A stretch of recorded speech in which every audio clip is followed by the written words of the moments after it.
मेरे बारे में कोई राय मत बनाना गालिब, मेरे बारे में कोई राय मत बनाना गालिब, मेरा वक्त भी बदलेगा, तेरी राय भी बदलेगी। माननीय सभापति जी, विपक्ष के साथियों और अपनी ओर से मैं राज्यसभा के सभापति के रूप में आपका अभिनंदन करता हूं।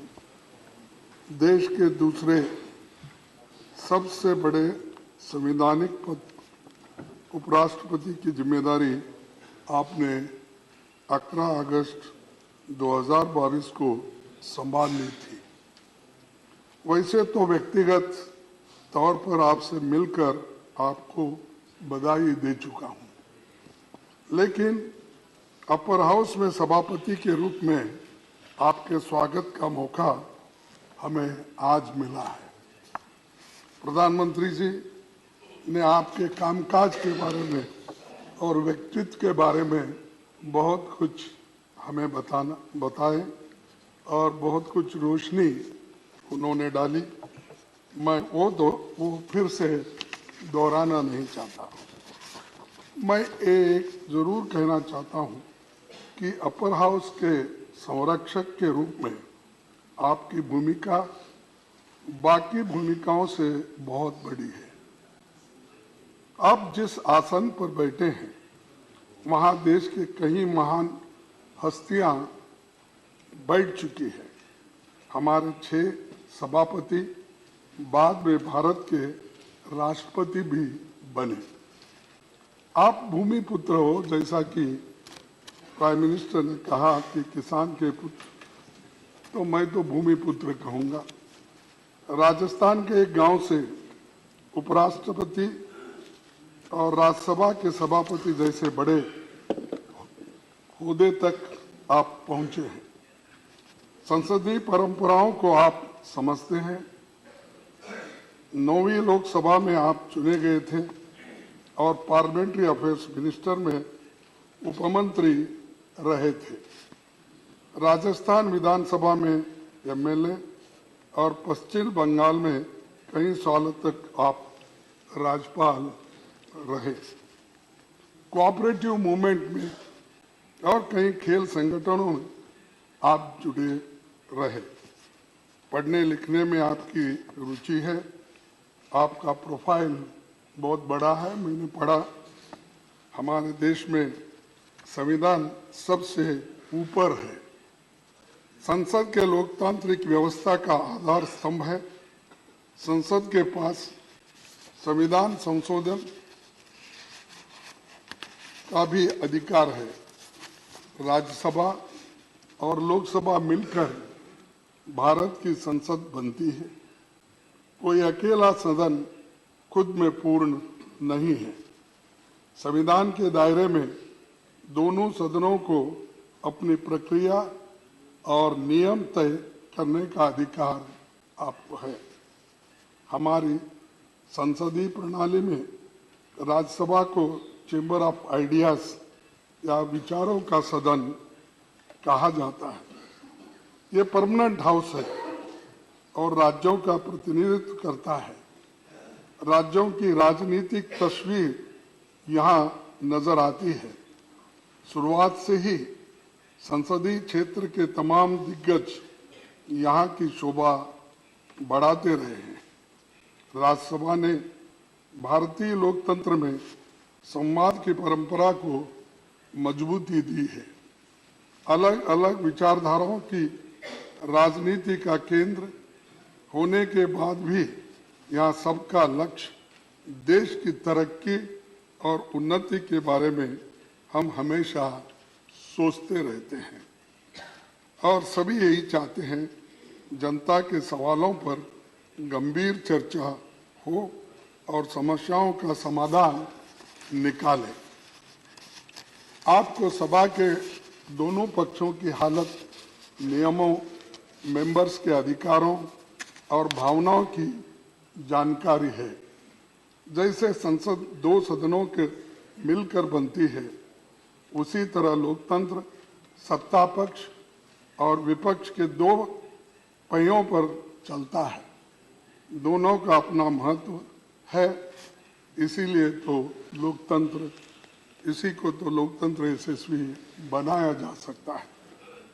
बाबा साहब ने संसद की कार्यवाही को असरदार बनाने के लिए दोनों सदनों के लिए स्वतंत्र सचिवालय के गठन की बात कही थी।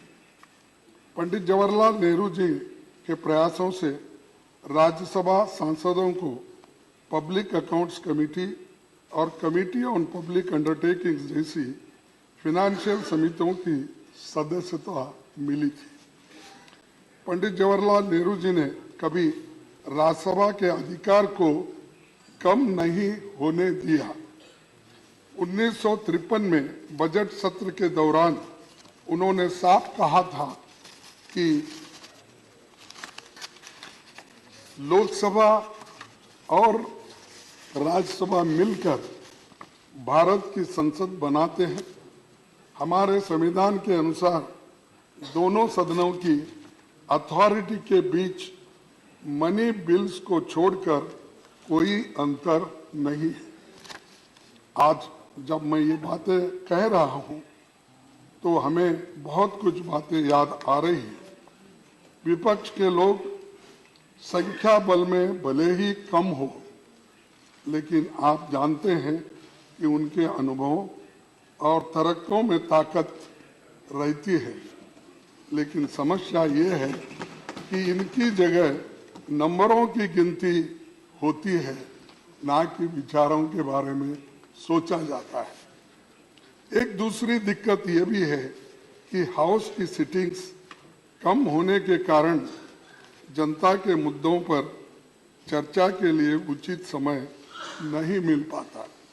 गरीबों, दबे कुचले और SC/ST किसानों और अत्याचार के शिकार महिलाओं की हालत पर ढंग से बातें नहीं रख पाते और बिल्स भी बहुत जल्दबाजी में पास होते।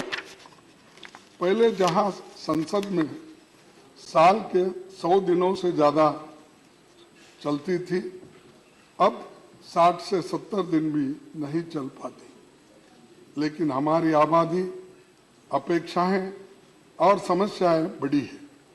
पिछले एक दशक का आंकड़ा देखें तो 2012 में संसद की सबसे ज्यादा 74 सिटिंग्स हुई थी। इसके बाद 2016 में 72 सिटिंग्स हुई। हाउस में सिटिंग्स बढ़ेगी तो अच्छा नतीजा निकलेगा और मैं आपसे आशा करता हूं कि आपके नेतृत्व में चर्चा के दिन बढ़ेंगे। सभापति जी, आप तो कानून के जानकार हैं। आप इसे अच्छी तरह समझें कि कानून अगर जल्दबाजी में बनते हैं तो उनमें खामियां होते हैं और सुप्रीम कोर्ट, हाई कोर्ट के जो जजेस हैं उनकी टीका टिप्पणी भी हम पे होती रहती है। कई जजेसों ने भी ये काम किया है, उनका सही तात्पर्य नहीं निकलता और ऐसे कानूनों की क्वालिटी पर सुप्रीम कोर्ट और हाई कोर्ट की टिप्पणियां करता है। ये हमारी संसद की प्रणाली की सेहत और इमेज को ठीक नहीं लगता।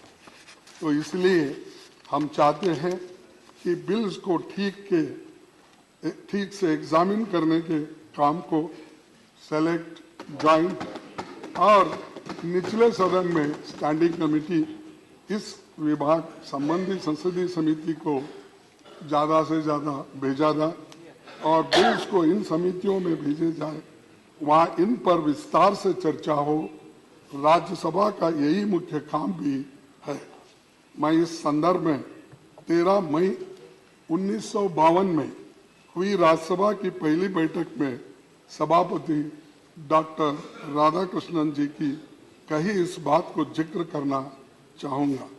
उन्होंने कहा था, हमें इस देश की जनता के लिए ये बात न्यायोचित ठहराने के लिए पूरी ताकत के साथ जुट जाना चाहिए कि जल्दबाजी में पारित किए जाने वाले कानून पर रोक लगाने के लिए सेकंड चेंबर की जरूरत है, इसीलिए इसके अध्यक्ष भी अब आप ये सेकंड चेंबर के बने। इस मौके पर बहुत कुछ कहा जा सकता है, लेकिन मैंने कुछ बातें रखी है। उम्मीद करता हूं कि आप हमारी भावनाओं को समझेंगे। विपक्ष की ओर से हम यही कहना चाहेंगे कि आपको हम अपनी ओर से पूरा सहयोग देंगे। और मैं एक बात मैं कहना चाहता हूं, मुझे वो बात जरा खटक रही मुझे, क्योंकि जब कोई हमारे अपोजिशन के लोग मिलते हैं, हमारे पार्टी के लोग मिलते हैं, तो लास्ट यहाँ पर सदन में मैं कुछ एक शेर बोला था, शायरी बोली थी, उसके ऊपर ज़्यादा से ज़्यादा आप ध्यान देकर मुझे क्यों ऐसा कहे ये बात आपने बार बार कहा है, लेकिन मैं ये दोहराऊंगा कि इसको भी आप बुरा नहीं मानना चाहिए, क्योंकि ये सदन का है। मेरे बारे में कोई राय मत बनाना गालिब, मेरे बारे में कोई राय मत बनाना गालिब, मेरा वक्त भी बदलेगा, तेरी राय भी बदलेगी।